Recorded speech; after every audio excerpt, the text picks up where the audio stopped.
Hi kids, this is Science Lesson 116. We're going to go over joints and ligaments and tendons.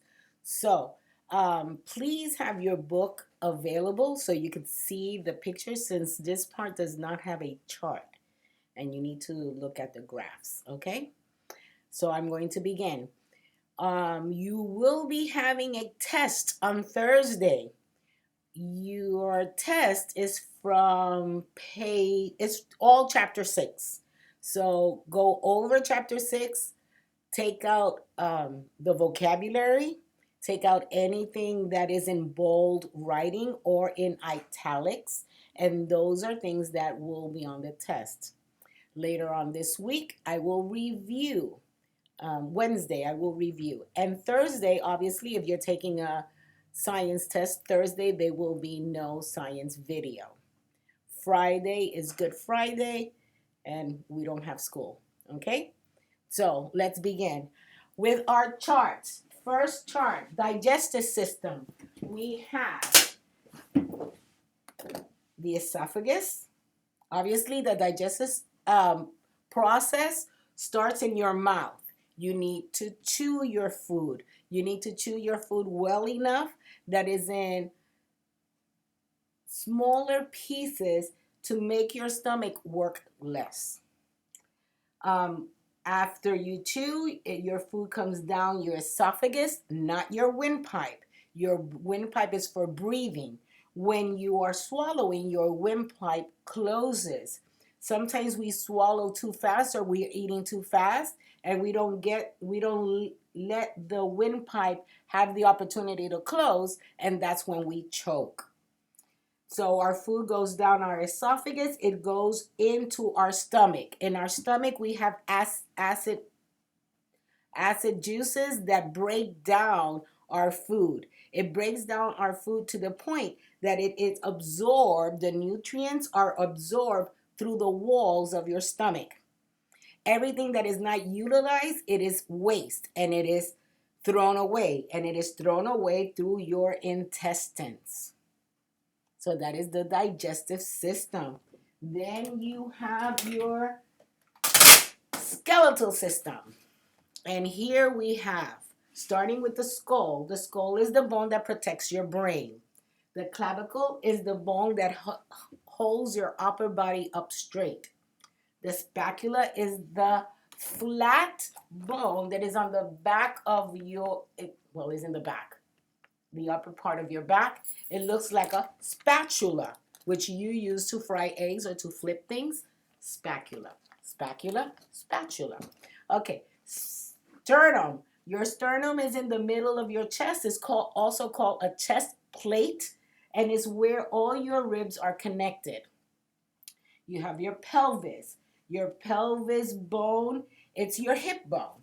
And I also mentioned to you that women have a wider pelvis, and that way you could identify skeletons of skeletal remains if it's female or male. You have your patella. Patella is your kneecap. And then you have phalanges and phalanges. You have phalanges in your feet and phalanges in your hand. Phalanges in your feet are toes. Phalanges in your hands are fingers. We go up, we have our femur, and our femur is the longest and strongest bone in our body. We have a vertebrae, which consists all the way from the bottom of your skull all the way down your back, and that has our nervous system. Um, your humerus bone, which sometimes they call your funny bone, which is your bone that leads to your elbow. Okay, put that back. Then we have the respiratory system, and we have the windpipe, which allows us to breathe, and it's also connected to our nose and our ears.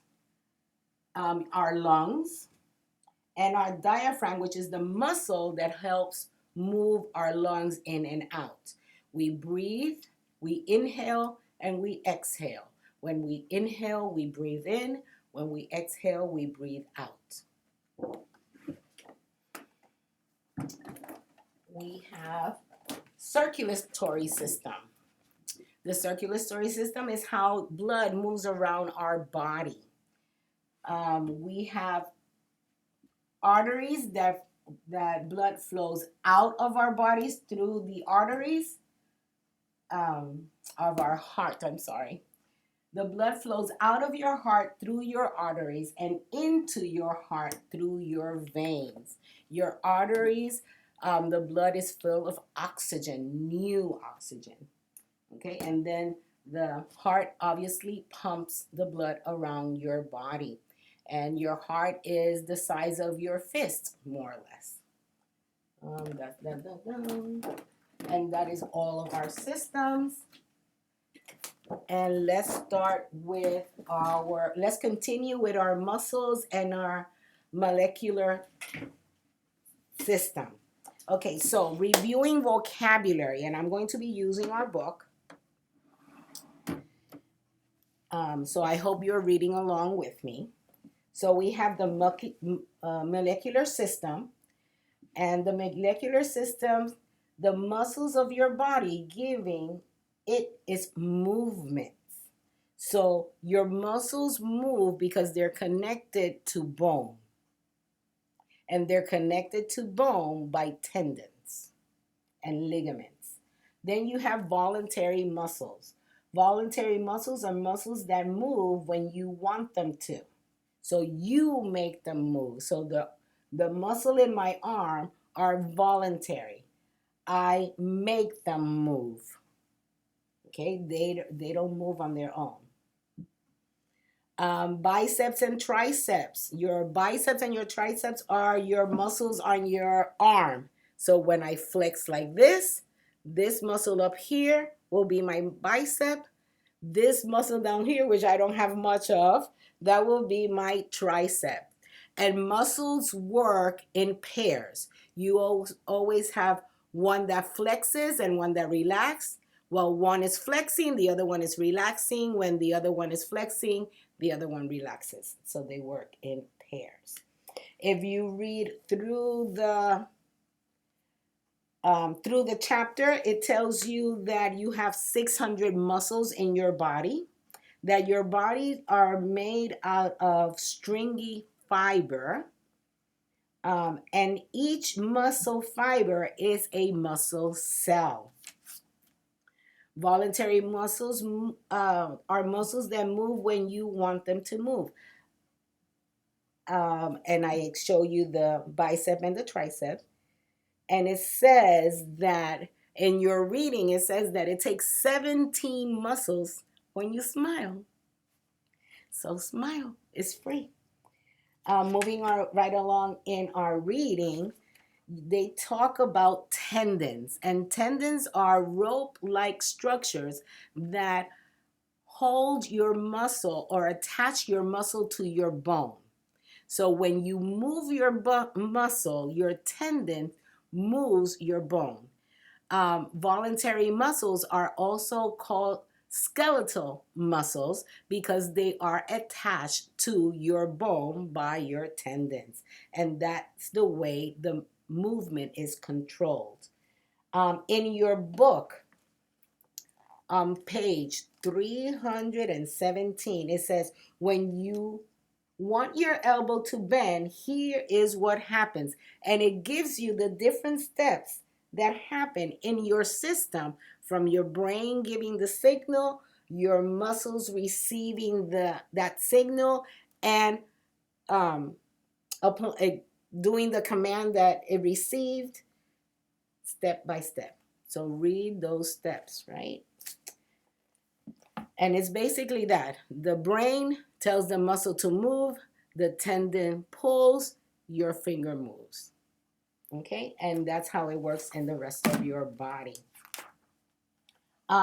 Your comprehension check is on page 318. It says all body movement happens because of your muscles. Your body has over, how many muscles does our body have? 600 muscles. Muscles that move when you want them to move are called voluntary muscles. And number 4, blank are rope-like bands that connect skeletal muscle to bone, and that would be tendons. Okay, so that concludes our lesson for today. Now, if you were in the classroom, today we would have experimented with chicken legs and with tweezers. Obviously, use gloves. So if mom or dad are willing, you may go to the supermarket, or if you have chicken at home, it's better to do it with chicken feet because you can see the fingers move. Um, you could go to the supermarket, buy the chicken feet, then mom could use them to do chicken stock and she could cook with them. So it's not a total waste, and they're really cheap. It's like $2. Um, and you could pull on with the chicken feet, you have the fingers and you have the tendons, and you could see how pulling the tendons pull the finger, and it's nice to do. If you were here at school, we will do it together, but unfortunately that's not happening. So try it at home and have fun. Bye, but always wash your hands. Bye, love you.